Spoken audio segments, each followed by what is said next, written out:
Hello everyone, this is Henry Knight with the recap. Welcome to the show. I have a lighting issue. I will fix that shortly, but probably not. I'll just let it go. You're going to see this shadow over me, but it's all right. Anyways, a recap tonight is about, basically what the recap is. A recap of the story of last events, and I'm going to go over that with you. First, I want to talk about Lila Ordell. Lila Ordell is the core of the story. She's a central character, the NPC of the campaign. Now, Lila Ordell is a cleric. The main campaign starts off in a town of the light, and there's an orphanage. And in that orphanage, there's a bunch of kids, a bunch of friends. They go out on an adventure, and there's a mystery they have to solve. A mystery of many deaths of their brothers and sisters in the orphanage. That's the main campaign. And again, Lila Ordell and her buddy, the Minotaur, the Grom. Grom is her protector. He always carries her, and so forth. Then you have the central players of the game. You have your paladin, you have your warriors, you have your different multitude of classes in the campaign itself. Now, what makes Lila so unique? Lila is not only a cleric, she becomes something more. Later on in the campaign, the characters, the players, meet the Drows in the Underdark, and the Drow, they befriend the Drow. Now, the Drow are not very friendly at first because of who they are. They're from the upper land. They're from above. The Drows live in the lower catacombs of many thousands of cities, the Underdark. That's where they're from, and that's who they are. That being said, they befriended the, if you hear my cat in the background, excuse me. They befriended the party, and it didn't work out at first, but when they befriended each other, they realized that, hey, we can meet halfway, let's get things worked out, and they did. So they informed them about the gift, and the player characters tried to realize, they didn't know what the gift was until later on that Lila was the gift herself. She has the ability to channel gods. Later on, when Lila gets older, she grows stronger. She's able to manipulate the gods to her will. How does she do it? That's unknown. But she can manipulate, or for now, channel gods. And the 5 gods that she can channel is Tyr, Fenrir, Zeus, Freya, and the Kitsu, the fox god. Now, out of the 5 gods that she could channel, one of them, of course, is evil. Fenrir. Fenrir manifests himself many times in the campaign. And I urge you to check it out and subscribe, like, get the word out. So, just to let you know who Lila is, that character is part of the party, part of the orphans. She grew up with the other brothers and sisters. She has 2, they're triplets, but she has 2 brothers, Jaros and Laros, and they are also part of the story, And also, those three are the centerpiece of the campaign. Now, let's move along to the 6-part story arc of Harsh Reality. Let me explain why I have occasional side stories and an ongoing campaign. I always wanted to do a type of story that involves a planet, a world, Earth, Venus, Saturn, different planets. Different worlds have different minerals and so forth, right? We all know that stuff. Science, yay. But that world, in my world, is Dominulus. And in the world of Dominulus, they have different heroes and villains and so forth. And in that world, they have their own stories to tell. And that's where I want to write, is their part of the story. The Western Hemisphere, the Eastern Hemisphere, what happens on this island. Like for example, the arena, my Lich story that I had a couple years ago, or a year ago. With all that, the Harsh Reality, the 6-part story, it encompassed a group of individuals. They're called the Crimson Riders. They went into a town of Golan. And Golan is just to tell you, it's bigger than a town, so it's a city. It's not as big, but it's about a medium-sized city. But there's a lot of races, and Golan has a lot of they export. They have weapons and magic. They do all that there. So they're a very important city. And the head of the city is a group of people called the Order of the Light. They are the protectors. They have knights and warriors that protects the city.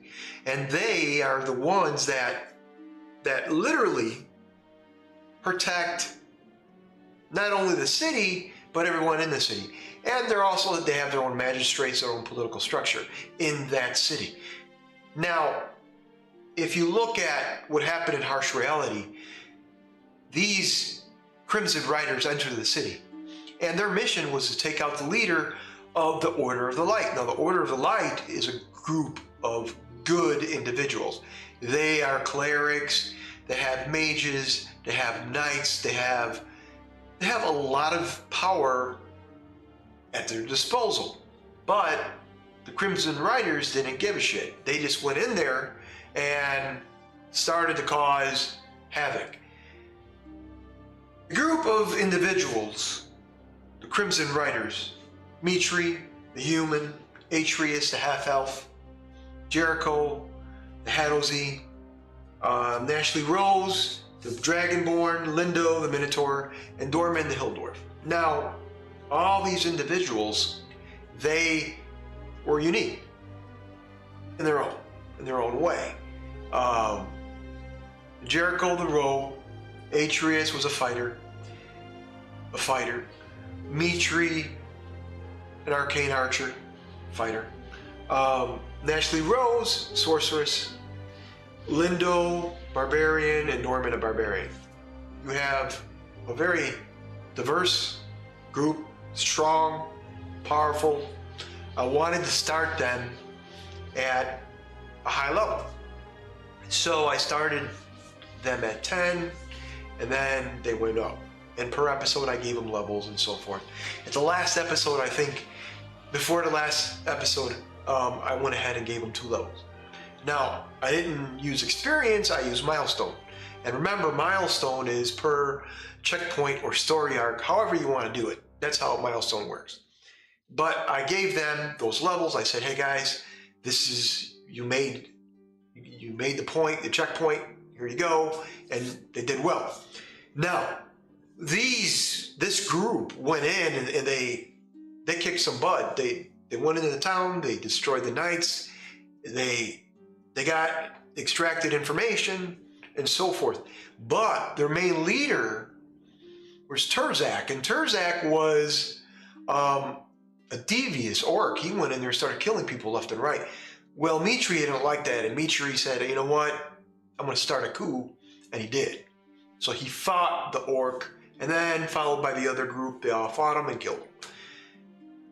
Moving on, and I'm calling this episode the finale because we'll get to that shortly, but I'm telling you the events before the finale, that way you know how important this episode was, because it's going to lead to the main campaign.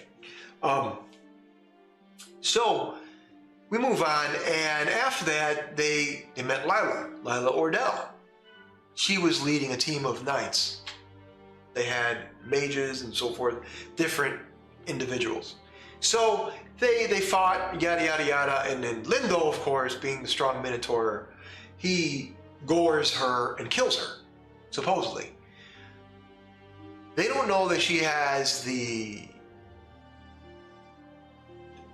unique item, the Phoenix Cloak, which enables to give you, regenerate yourself or bring you back to life, gives you 1 health, and you come up like a fiery phoenix, and you rise up, and that happened.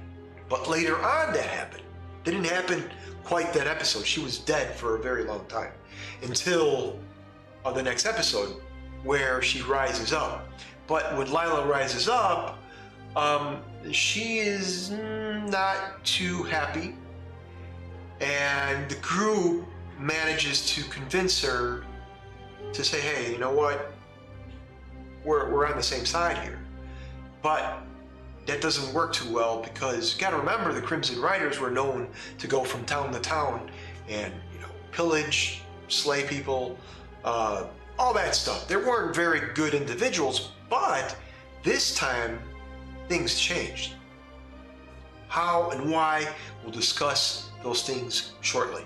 So when they moved on, they worked together. They worked with Lila, but they realized that Lila was there, but she didn't really help in any of the battles, because as they went on, they met a force. Godard Thane, another central character in the campaign, and he's mentioned a lot in Harsh Reality, and of course he's one of the main villains of the campaign. So they move on, they see Godard, and they see a bunch of other mages, a group of deadly individuals, and there's a big fight. So the writers fight this group. Didn't go so well. They barely got out with their lives, so they defeated them. But when they defeated them, they said, okay, let's move on, and so forth. So they moved on. They said, let's go. They beat them, and instead of resting, they moved on. So remember, the group is already hurt, and what I do as a DM, guys, just to let you guys know, I give people a chance to rest. There is a chance, but it's their option to do so. I don't pull their ear and say, hey, you got to rest.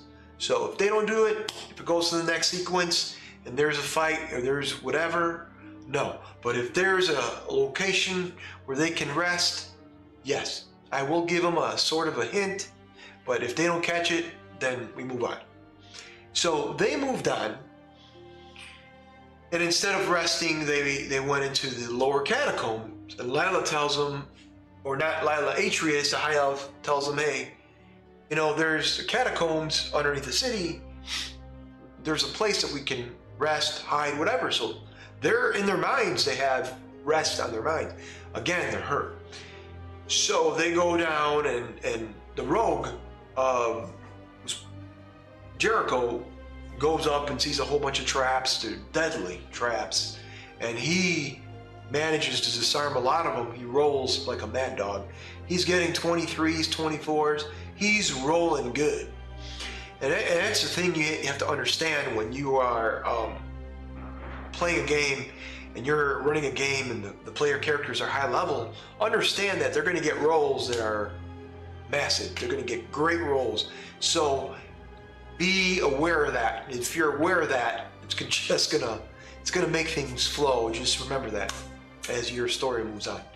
But anyways, they went ahead and, instead of getting rest, like I said, Jericho went out the rogue and said, I'm going to check these traps, and he did, and he disarmed a lot of them. Some of them went off, but very little, and he scouted, and he did well. But he went into an area where there was a black dragon that was chained up. The black dragon broke out of its chain. And I got to remember, this is a catacombs, a maze-like, location. And this thing broke out and started breaking things, went through walls, debris everywhere.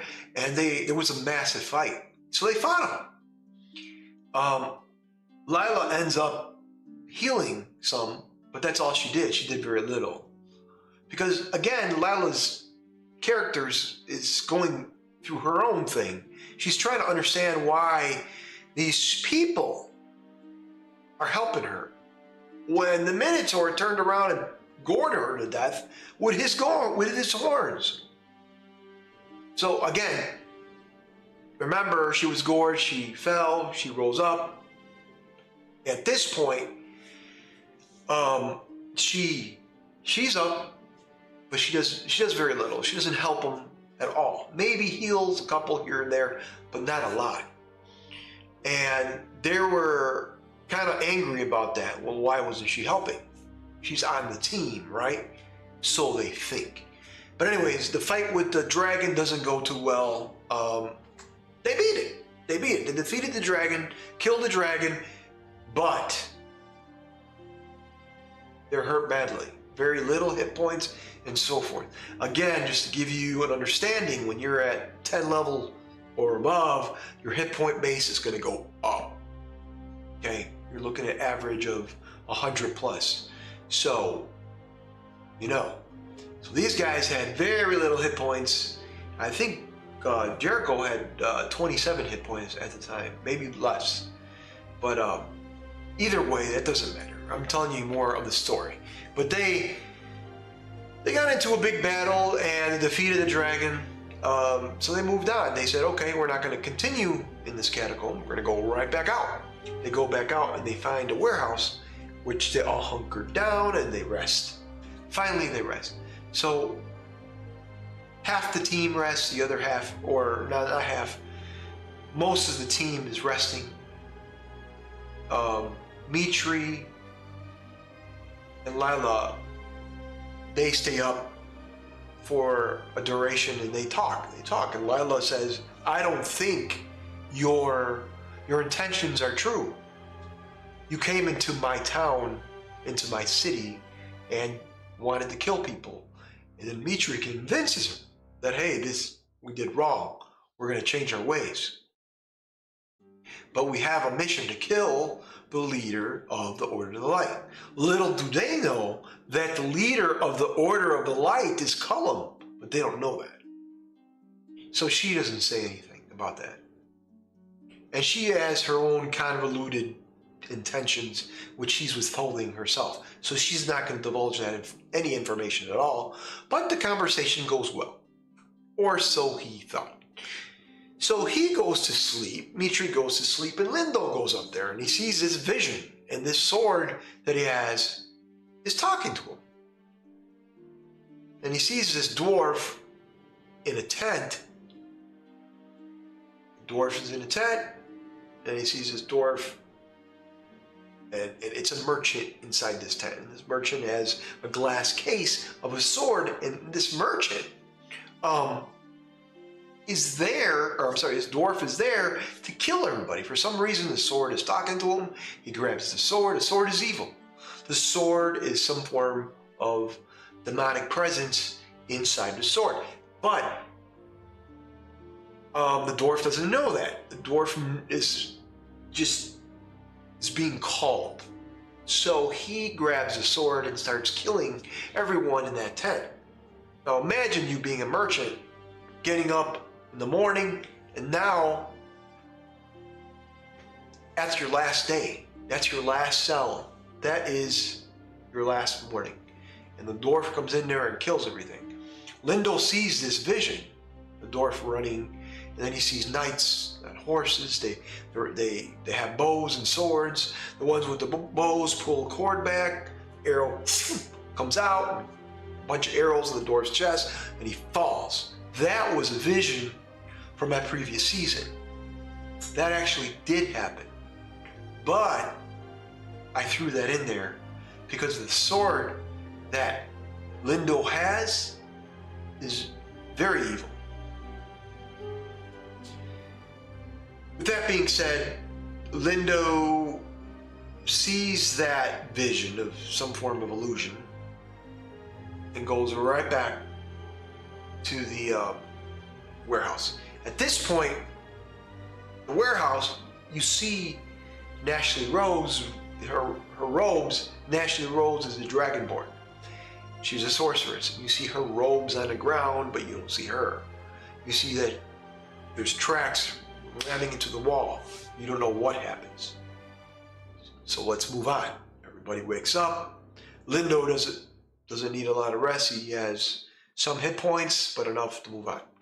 So as they move on, they get into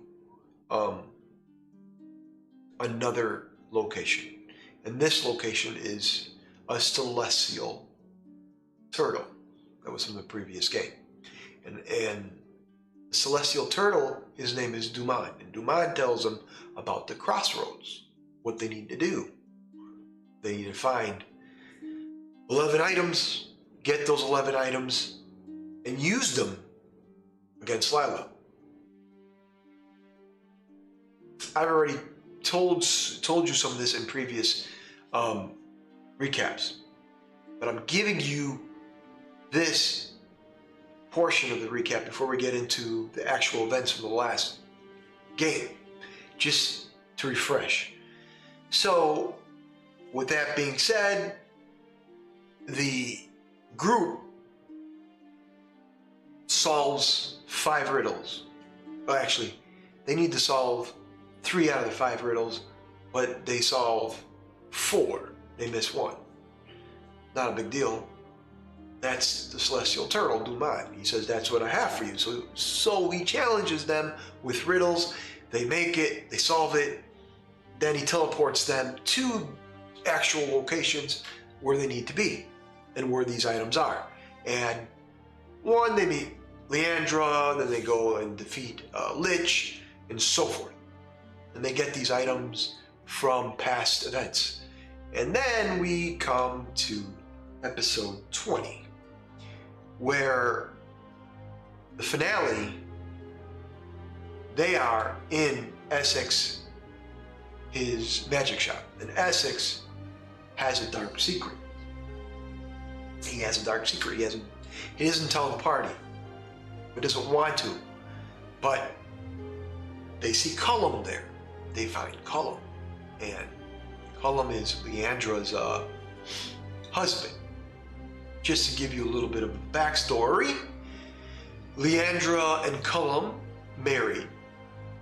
They had 3 children, but those 3 children are not by Cullum.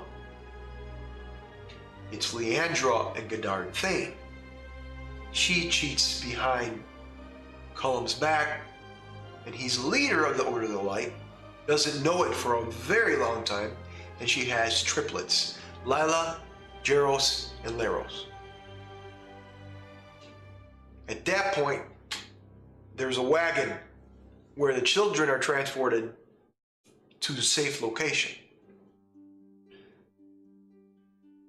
That wagon I described in the first episode of Harsh Reality.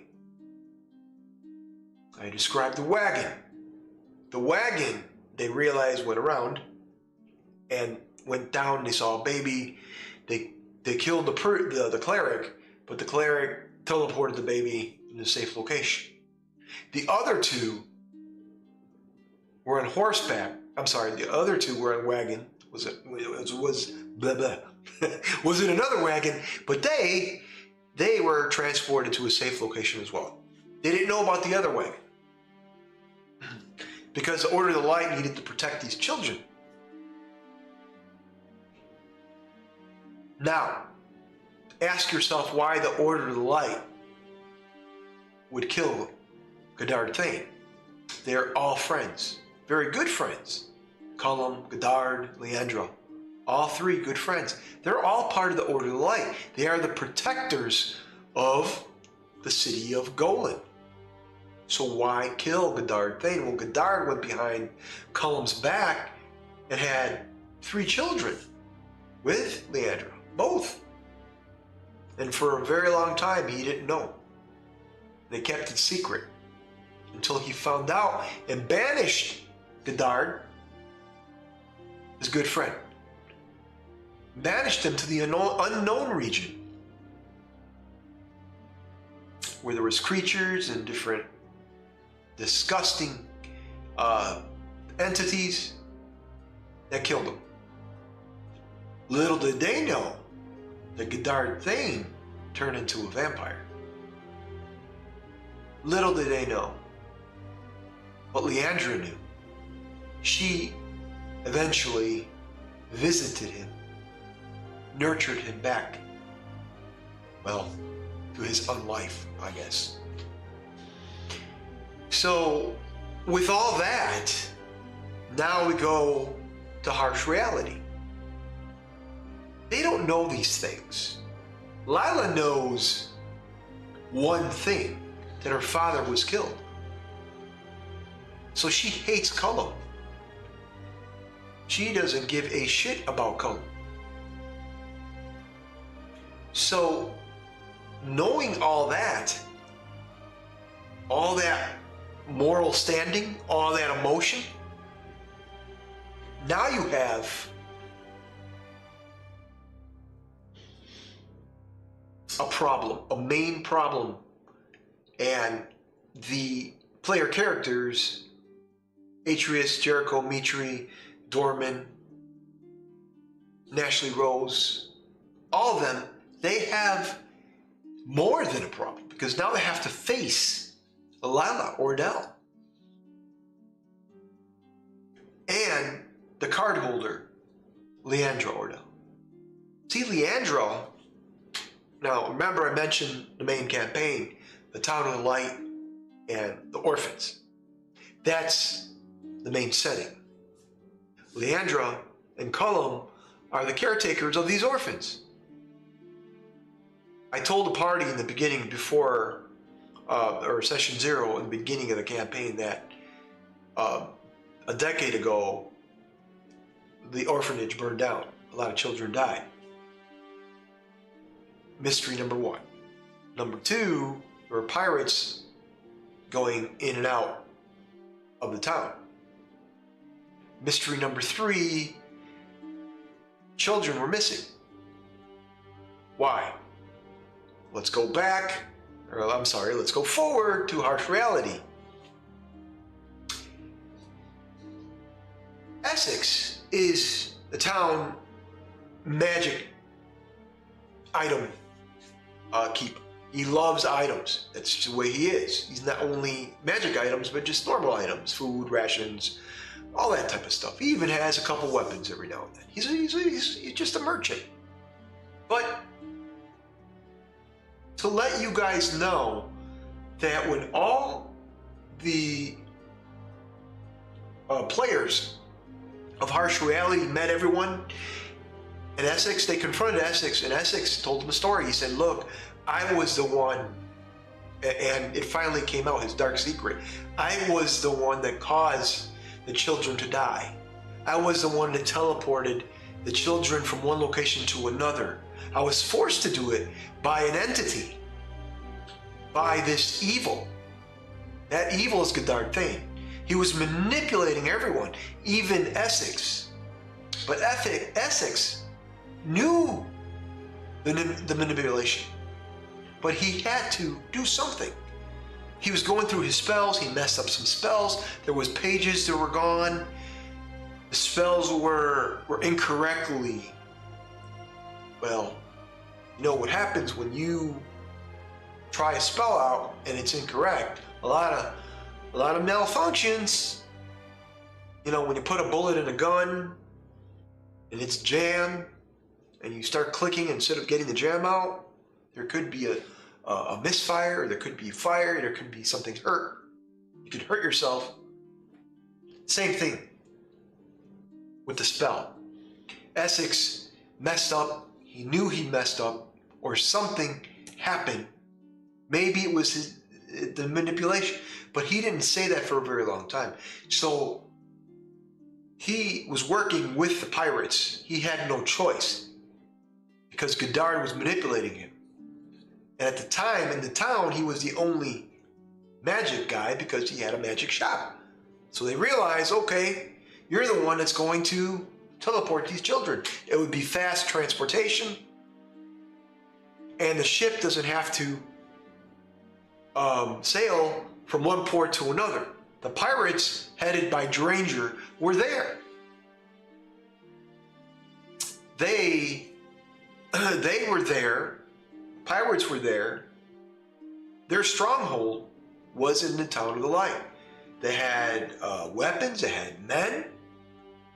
They needed the children to be transported from one location to another. It was just slavery. Slavery for the children. They wanted these kids to work for them. That's all. But Essex knew that, and he knew that for over a decade. And he held that dear. So when he was transporting these children, he did the spell once, didn't work. A lot of them died. Some got transported, some of them didn't. Essex wasn't killed. It was more of a sacrificial payment for him. More of a, well, that screw up will cost you morally. Godard told him. Essex hated Godard for that.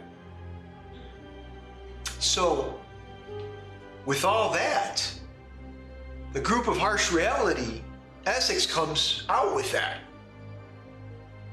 Are they surprised? Maybe. Maybe not.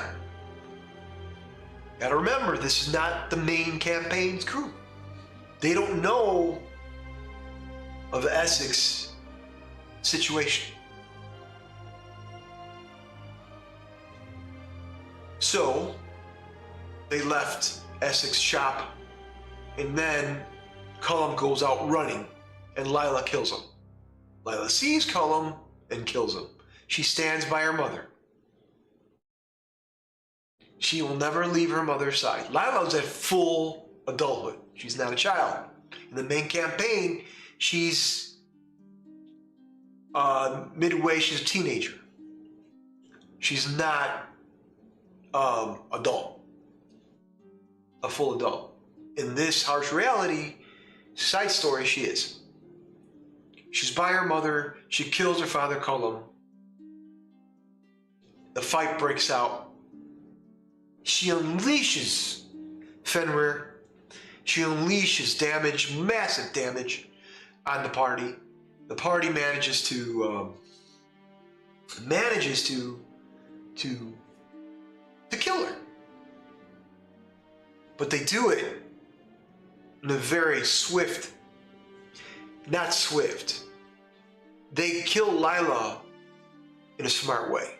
Instead of attacking her head on, part of the party attacked her head on. But they realized that her attacks were doing the most damage as they got close to her. So Mitri attacks from afar. They end up killing Lila. But they also realize that in order to defeat her, the items that they had were located. These symbols were on the ground. I mentioned before in previous games of the zodiac symbols in the town, what they represented: Taurus, Capricorn, etc., etc. But now they saw a symbol of the deck of cards, the Eye of the Lich, Book of the Dead, the cross. They didn't have all the items, but they had enough. And they put those things into the ground. They realized all they had to do is place the items in the ground. The ground absorbed the item. A circle of blue enveloped the item. And then something happened. Lila got hurt. And they would get empowered. Somehow energy was seeped into the ground and distributed to the Crimson Riders. Now, the main campaign idea for this side story was an evil story arc. If they originally wanted to go with the story arc, which I had planned, was the evil group going into town, pillaging, and so forth, an evil story arc called Harsh Reality. But the evil sidestepped, and they turned from evil to doing their own thing to helping the side of good. Nothing wrong with that. Because, say what you will, there is a form of evil that you could embrace. But not everybody's going to do that, and especially in a game. So they made their own decisions, and the group decided to help Lila in the beginning. When she turned against them, they fought her. They ended up killing her. But then they realized that, I mentioned the items. The items made her weak. They got stronger. It helped them to defeat her. She died. And ultimately, going back to the celestial turtle, Dumond tells them of the crossroads. And Atreus was confused. What is a crossroads? What does this have to do with anything? It means a lot, because when you're at the crossroads, you have to choose what you want. Is it death? Is it life? They had to choose. Where were they? Were they in hell? Were they in a different realm? They had to make those choices, and they did. Instead of going the way of evil, they turned from being those evil characters, and they fought for good. They made that choice. Morality came into question. What can they do? What is going to happen next? What if I do these things that are wrong? And they're called the Crimson Riders. They were going to town pillaging. But something changed. It began with a coup, and it ended up them defeating evil. But Lila Ordell, in the main campaign, isn't evil. She's still a young adult. She's not a full-grown adult. They met her. They had a fight with her. They battled her. And they realized that within this battle, there's a lot more things involved than meets the eye. So, where are we going from here? The next episode, in episode 21, we go back to the main campaign. The main campaign, everybody, is back in the airship. And in the airship, they're going back home to the Town of the Light. What will happen? What's going to happen next? Will they achieve what they wanted to achieve? Will hell break loose in the Town of the Light? Will Essex spill the beans and tell them everything?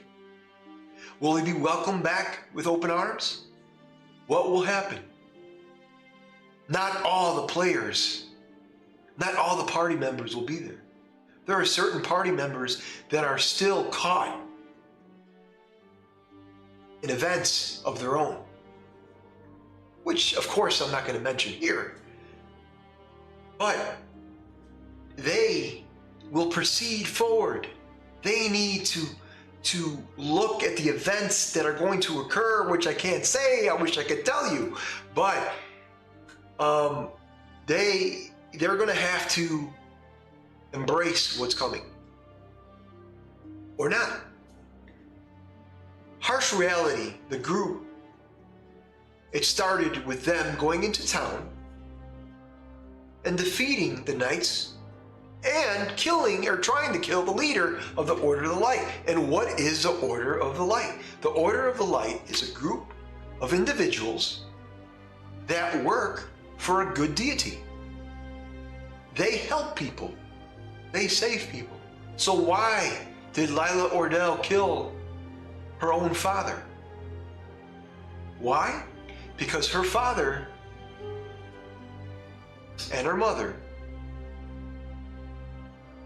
okay, Lila Ordell and Cullum had 3 children. I said this before, but those children are not by Cullum and by Cullum. They're by Godard Thane. So Godard Thane is the middle person. He's the one that was banished. He's the main villain of the story.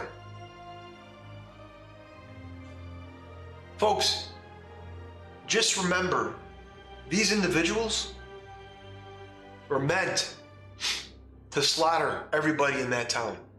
And they did it. All because of what the Celestial Turtle told them. All because of what they had to do. They managed to do more good than bad. So at the end of the episode, each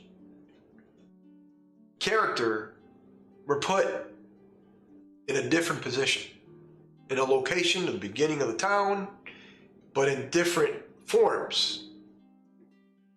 And they had to make their own decisions, and each decisions that they made was good. Even the rogue. Even the rogue.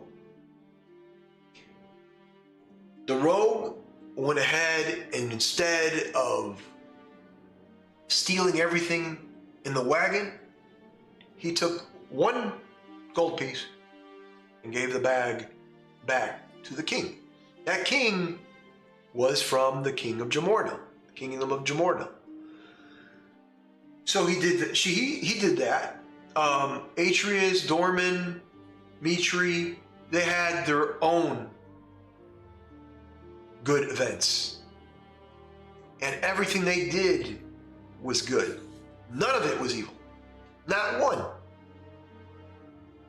Again, folks, I had literally written a story for an evil campaign or an evil 6-part story arc. And these guys did a turn. That's role-playing, folks. That is role-playing 100%. The morality set in, things happen, and they chose to be good. And that was the end of the episode. Every character went their own way, but in a positive direction. That being said, that's all I have for you. I will see you next week. Next up, we have DM Talk coming up in 5 minutes or so. I hope you stay for that. Thank you, and I'll see you next week.